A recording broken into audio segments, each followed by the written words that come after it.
Now, on historyradio.org, the short story Karen's Christmas, written by a Norwegian 19th century naturalist writer. Karen's Christmas by Amalie Skram. Translated and narrated by Michael Henrik Wynn.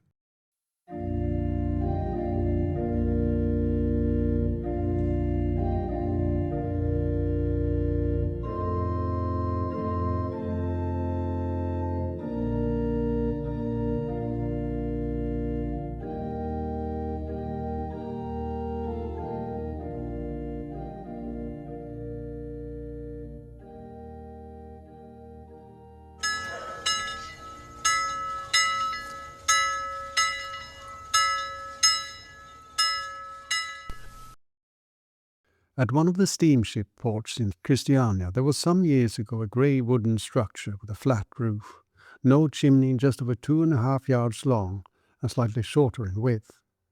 At both end walls there was a small window, one slightly higher than the other. The door opened onto the waterfront and could be shut from both the inside and the outside with iron hooks that connected to eyes of the same metal. The hut was originally erected for the ferrymen in order to provide shelter from rainy days and winter chills when they sat waiting for travellers to demand passage. Later, when the small steamships assumed more and more of the traffic, the ferrymen moved elsewhere. Now the building temporarily became a residence for whomever had a use for it. The latest occupants were some masons, who 2 at a time used to eat their meals there, when they one summer repaired a nearby quay. Eventually, nobody took any notice of the little low shack. It remained where it stood because the port authorities never conceived of the idea of removing it, and because nobody complained that it was in the way of anyone or anything. Then, one winter's night in December just before Christmas, there wasn't much snow because it melted as it fell, and that made the mud on the cobblestones of the quay even thicker and more sticky. The snow lay like a fine meshed grey cover on the gas lights and the steam-powered cranes, and if you reached the ships you could see that it hung like a festoon from the masts and the riggings. The dirty yellow glare of gas lights burned in the dark grey, humid air, while the lanterns glowed murky and red. Now and again a sharp chime cut through the damp atmosphere when the watch on board struck 8 bells. The constable who patrolled the quay stopped by the gaslight just outside the former refuge of the ferryman. He pulled out his watch to check how late it was, but as he held it up to the light he heard something resembling the cries of a baby. He lowered his hands, looked about and listened. No, it couldn't be. Then he looked at his watch again. Yet again there was the sound, this time mingled with a calming hush. He lowered his hand again, and again there was quiet. What kind of devil's trickery was this? He looked about, but could not see a thing. A third time the watch was raised to the glare of the gaslights, and in this time he could, in the silent night, see that it was soon 4 o'clock. He drifted along the quay, past the old shack, wondered a little, but then dismissed it all, pure fancy. What could it be? A little while later he returned the same way, approached the hut. What was that? Something seemed to be moving inside.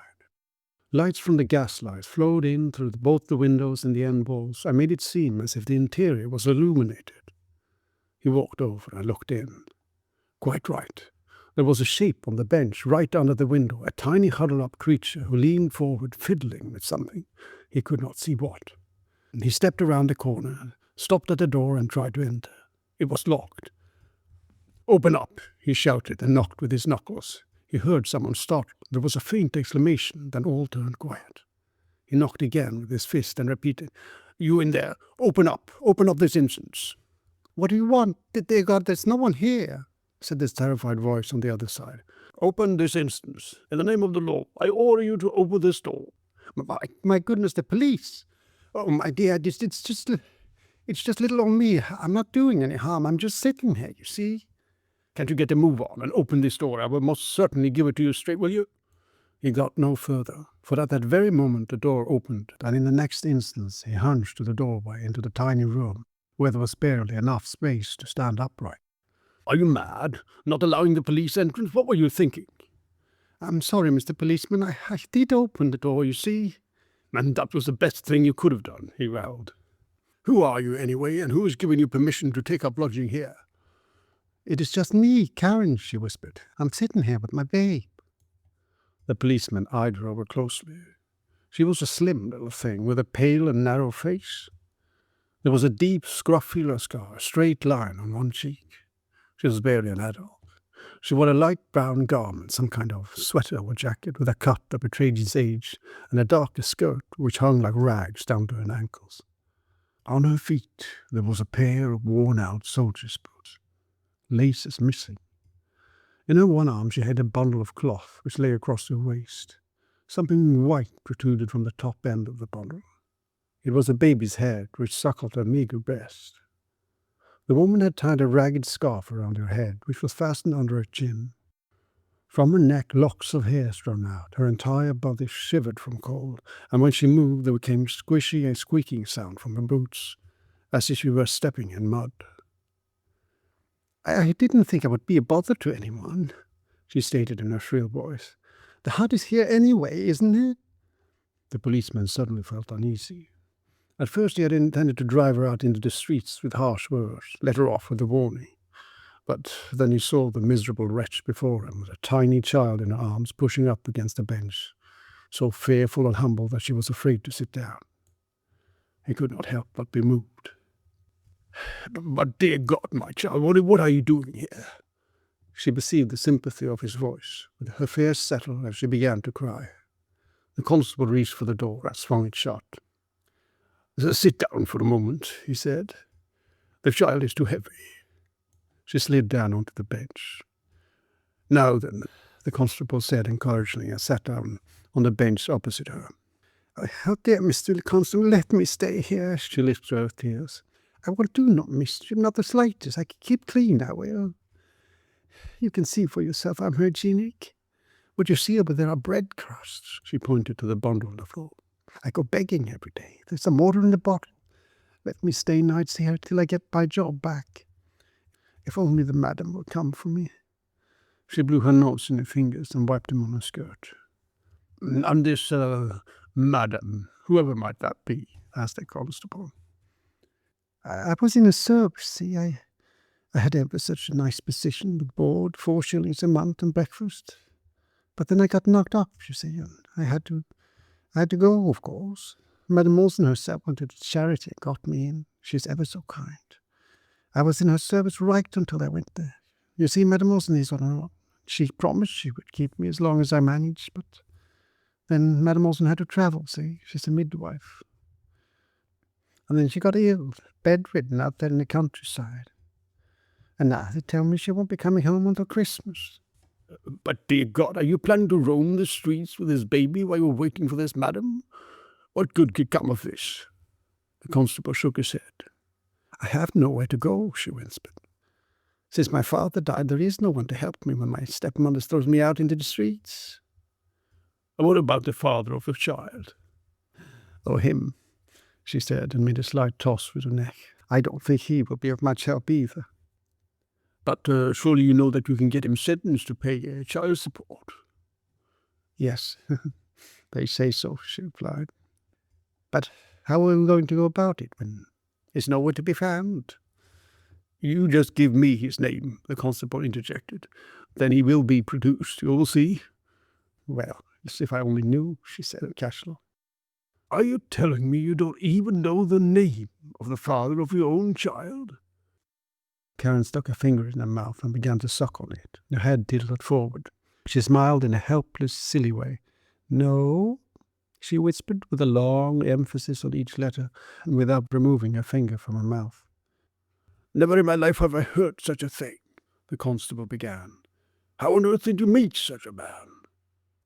I met him in the streets at night, when it was dark, she replied, without a hint of bashfulness. But it didn't go long before he was gone, and I haven't seen him since. Have you not made inquiries? Of course I have, but nobody knows where he's gone. He's probably gone into the country, because either he worked with horses or carriages. I could tell from his smell. Oh, my God, what a mess you're in, the constable muttered.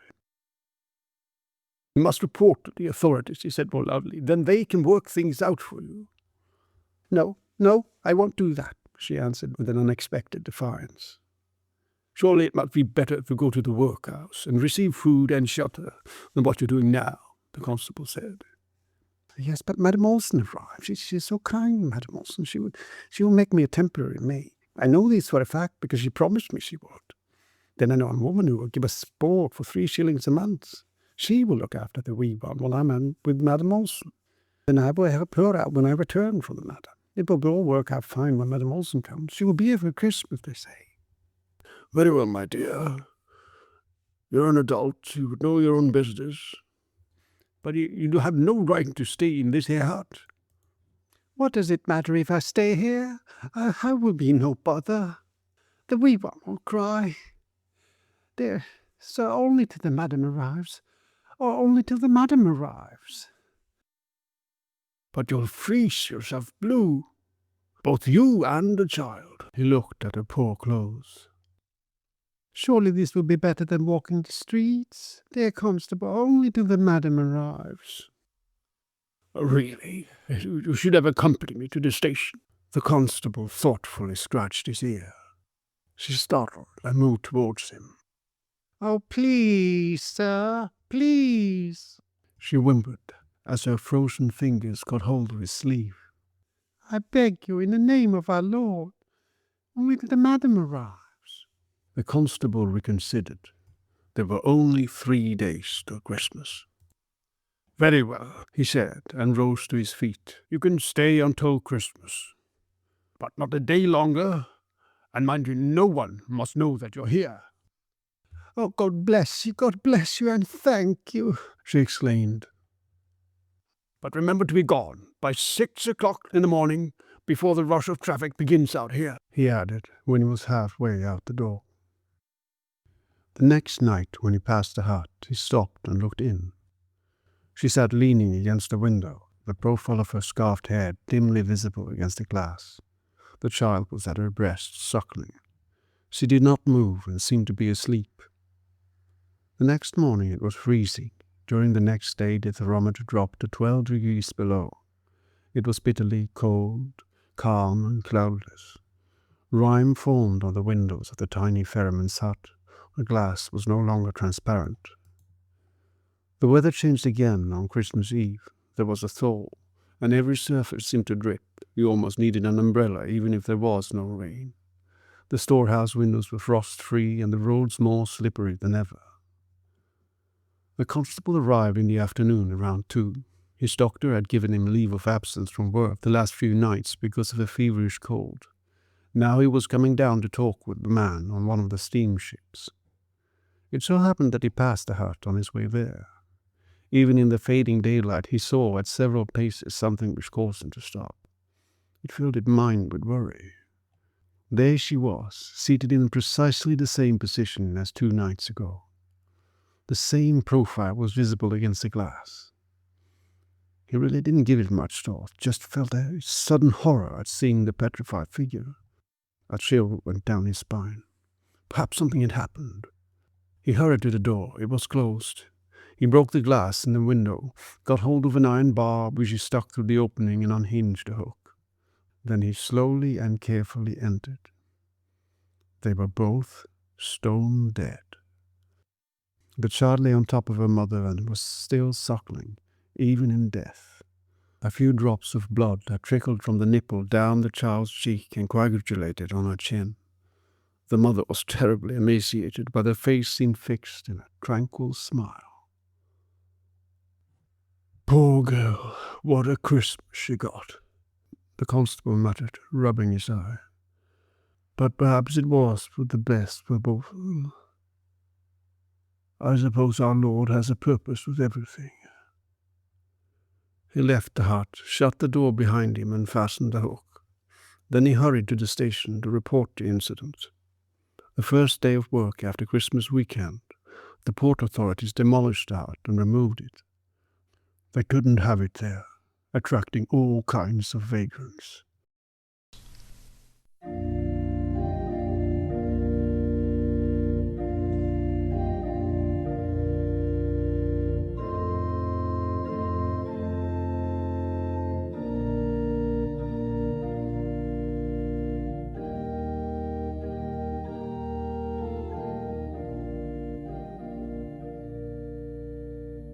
You have just heard a Norwegian short story from the 19th century, entitled Karen's Christmas.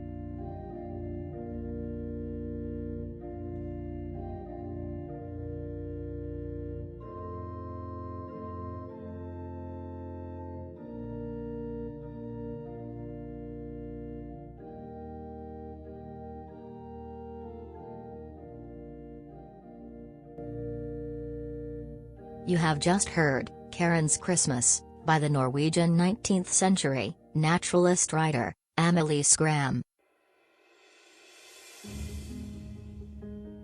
This is historyradio.org, a free radio stream promoting knowledge of literature and history.